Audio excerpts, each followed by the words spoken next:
he attacked a prisoner with a jam jar. There's just something about this guy and glass What? Why do they have jars? You're in prison. That's a weapon damn near. Jesus Christ. objects, I suppose.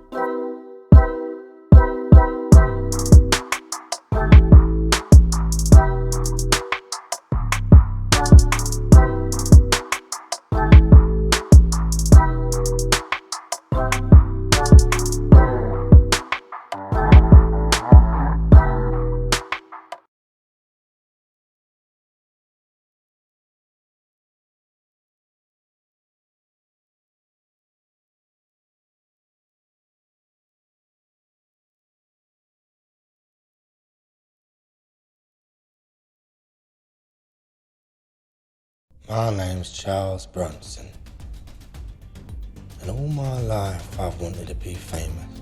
Charles Bronson is one of the most terrifying men to have ever walked this earth. Many tried and failed to control him, and the prison system was in no way equipped to deal with his. So you telling me I did all that and I was muted?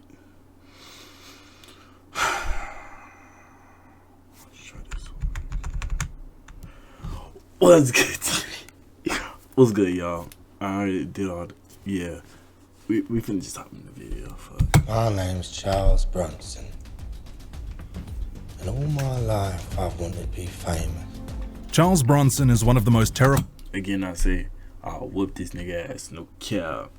terrifying men to have ever walked this earth. Many tried and failed to control him, and the prison system was in no way equipped to deal with his violent mannerisms. Let's take a look at what may have led to this point. Charles Bronson, originally called Michael Gordon Peterson, was born on the 6th of December 1952 in Luton, Bedfordshire. Unlike many dangerous criminals, Bronson actually came from a stable home. His father ran a conservative club, which was a gentleman's club for Britain's upper class, and his mother appeared to be relatively normal. Bronson wasn't a bad kid at all.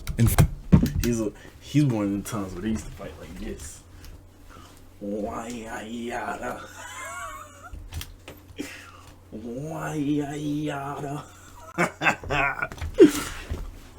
In fact, his relatives claim that he was a very well-behaved child who was gentle and kind to others. You can say he was everyone's dream child. It appears that the trouble began during his teenage years after his family moved to Ellesmere Port, Cheshire. At the age of 13, he was allegedly part of a gang which would go around stealing and creating chaos. The gentle, kind boy somehow disappeared, and his replacement was quick to fight and skip school, a place he had grown to hate. He eventually dropped out of school and returned to his hometown, where he managed to find a job at Tesco. But within 2 weeks, he was fired for attacking his manager. After that, he had several other jobs, but these were all short-lived. The situation that led to his first imprisonment is quite insane. Get this, he had an argument with his girlfriend's father, and after that he was so enraged that he went outside and smashed several parked cars. Imagine if you just went to the store to buy some oranges, and when you came out, you found your windscreen smashed because someone had a disagreement with someone else. I'd be pretty mad. Anyway, after this trial, he was given a fine and put on probation. I'm not sure whether the car owners received any compensation though. Later on, Bronson managed to find a new job, this time as a furniture remover.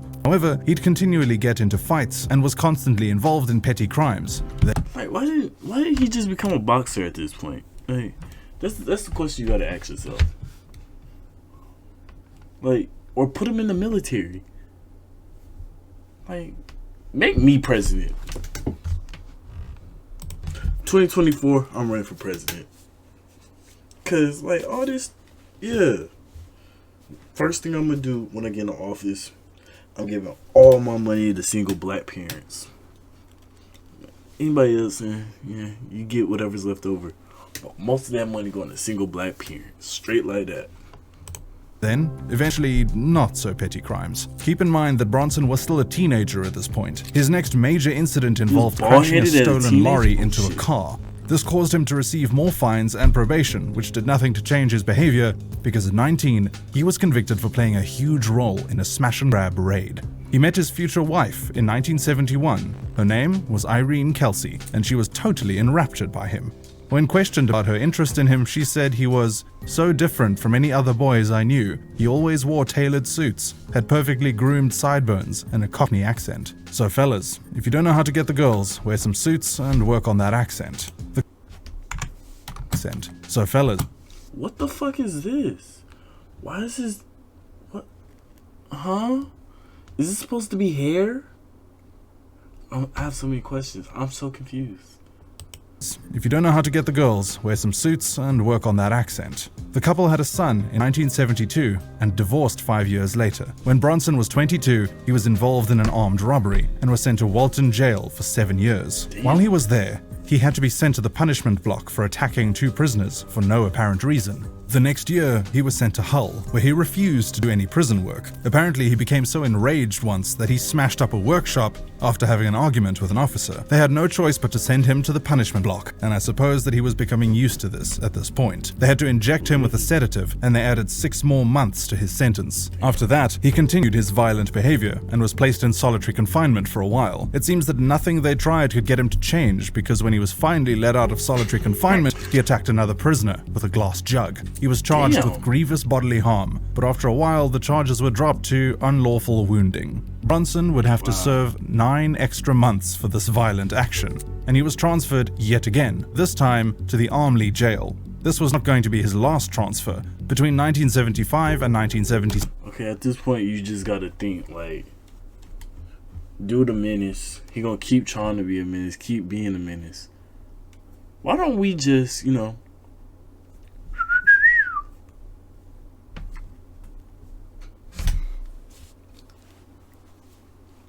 Am I wrong? Am I wrong?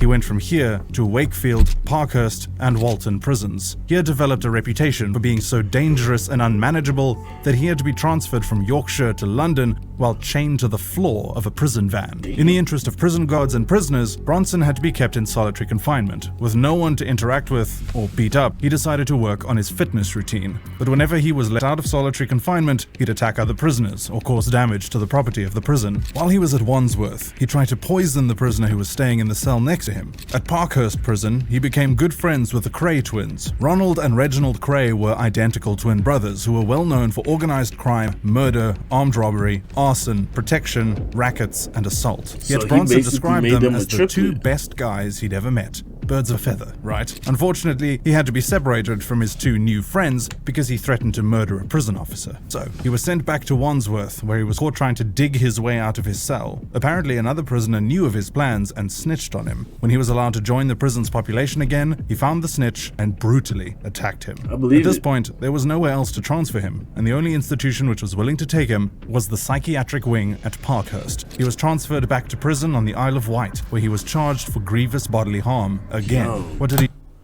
This is Ew! What the fuck? Nigga, clean your mustache. This is this gonna hurt my dreams tonight. No cap. Now I already have a bad time sleeping. Do this time? He attacked a prisoner with a jam jar. There's just something about this guy in glass. What? Why do they have jars? You're in prison. That's a weapon, damn near.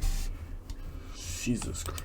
I suppose. Afterwards, he attempted to commit suicide and attacked another officer. The result was another transfer. In 1978, he was sent to Broadmoor, a high-security psychiatric hospital. I suppose they couldn't handle him there either, because he was quickly transferred to Rampton Secure Hospital. Bronson took it upon himself to strangle John White, a murderer and child rapist. His attempt was unsuccessful and caused him to be sent back to Broadmoor, where he was able to reconnect with one of the Cray twins. Perhaps irritated by his unsuccessful strangulation attempt at Broadmoor, he attempted again, but this time with a silk tie. Unfortunately for him, fate was on Gordon Robertson's side because the silk tie tore and prevented him from dying. This second failed attempt caused Bronson to become depressed. A few years later, he managed to escape to the top of Broadmoor, where he staged a rooftop protest. He tore off the roof tiles in a rage. He did this a second time, and this resulted in £250,000 of damage. His family eventually convinced him to stop. Bronson appeared to calm down a bit, and he focused on the arts. He wrote poems, stories, and even drew cartoons. This caused him to receive a few prison awards, and probably caused the guards to heave a huge... They give out awards in prison? Learn something new every day. sigh of relief. You know, maybe it was fine. You think people get most improved? Nah. Over. Maybe he had decided to change his life. But they were wrong, because he decided to strike another rooftop protest because he wanted to be transferred to a different prison. This strategy was, however, unsuccessful, so he decided to go on a hunger strike. He managed to starve himself for 18 days. He won and was transferred to Ashworth Hospital. He calmed down again for a while, then something caused him to snap. Mervyn Hawley, another patient in the institution, tried to make sexual advances towards Bronson, so he used a sauce bottle to stab him. No means no. This action not only caused him to get 3 years added to his sentence, but it How? Isn't that self-defense? No, that charge is crazy. also sent him straight back to prison, this time to Risley Remand Center, where he was quickly sent to isolation for punching another inmate. Sometime later that year, he was sent back to Walton, where he staged another rooftop protest. This one cost the prison about £100,000. Another year was added to his sentence, and he was transferred to Albany. There, he punched a prisoner on his first day and was sent to Wormwood Scrubs. It seemed like the transfers would never stop, and that no one was equipped to deal with Bronson and his antics. In 1986, he was transferred 8 times. He went from Winchester back to Wormwood Scrubs, where he strangled the governor, to Gartree. So, what did he do when he was finally free? After finishing his sentence, he was released from Gartree and almost immediately purchased a water pistol and used it to scare a stranger into driving him to Luton. He engaged in illegal bare-knuckle boxing for a while and then changed his name from Michael Peterson to Charles Bronson. On New Year's Day in 1988, he robbed a jewelry shop and kept a ring to surprise his girlfriend Alison. How romantic. A few days later, he was arrested during a morning jog and was sent back to Leicester Prison. He had a strong defense because the witnesses were terrified to testify against him. Unfortunately for him, the love of his life retracted her initial testimony, and Bronson no longer had an alibi. He was transferred to Brixton and placed in a very secure unit. In June of 1988, he pleaded guilty and was given 7 years. He continued his usual activities, punching prisoners and attacking officers, and the transfers were numerous. At one point, he befriended some rodents which invaded his cell. At another prison, he ran riot with no clothes on while holding a spear he made out of a broken bottle and a broom handle. One day, he received a taste of his own medicine when 2 prisoners stabbed him in his back. In November of 1992, he was released and he enjoyed 53 days of freedom. He was arrested again because of a conspiracy to rob. According to him, his girlfriend Kellyanne and her lover were trying to set him up. The charges were dropped, but he had to get his revenge somehow, so he broke Kellyanne's lover's nose. He was fined £600 for this and eventually arrested again for another conspiracy to rob. While he was in remand, he took hostage a civilian librarian. For his return, he wanted an inflatable doll, a helicopter, and a cup of tea. He allegedly released this librarian for farting in his presence. Apparently, this was just too disgusting for him to handle. He was later given an 80-year sentence. He spent some time in isolation, then went a few months without reverting to his previous chaotic behavior. But that didn't last long, because in 1944, on Easter Monday, he took the Deputy Governor Adrian Wallace as his hostage. The guards managed to control him, and he was transferred to another prison. He was then returned to Wakefield, where he was placed in the Hannibal cage. The madness continued later. In April of 1996, he took a doctor hostage. Later, he took 2 Iraqi hijackers as hostages in his cell. He forced these men to tickle his feet and to refer to him as General. After that, he told them that he wanted a plane to Libya, 2 Uzi submachine guns, 5,000 rounds of ammunition, and an axe.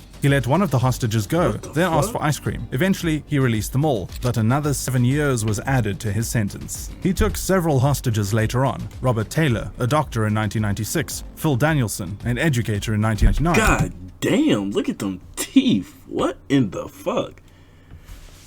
Ugh. Kids, if you're watching this, that's why you brush your teeth at night. Okay? You brush your teeth in the morning and at night, you won't look like him. If you don't, you'll look like him. The more you know.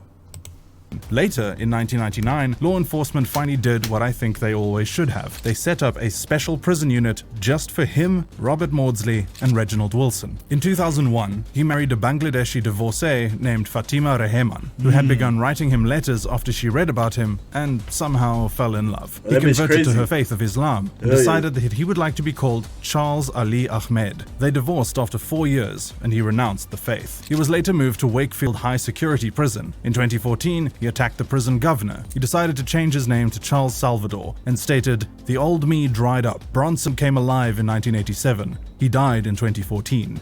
He continued creating art, then proposed to actress Paula Williamson in 2017. She accepted, and they married in a prison. Yo, please tell me, what the fuck was in this water? Like, these motherfuckers gotta be on crack cocaine, crack rock, methamphetamine, fentanyl, methophilioma, and some more shit. Cause this is absolutely insane. He's a convicted felon, and you still marry him, and you got shit going on with your life. Shorties want to be down so bad. In Chapel. This happy marriage didn't last for a very long time, as she was found dead in her home in 2019. I believe it. Bronson has auctioned his art to raise money for a child with cerebral palsy, and in 2021 he was featured on the single Only Mad Men Crawl. A film about his life was released in 2009 and stars Tom Hardy. Right now he is still incarcerated at HM Prison, released in 2000. Oh, that's this dude from Venom.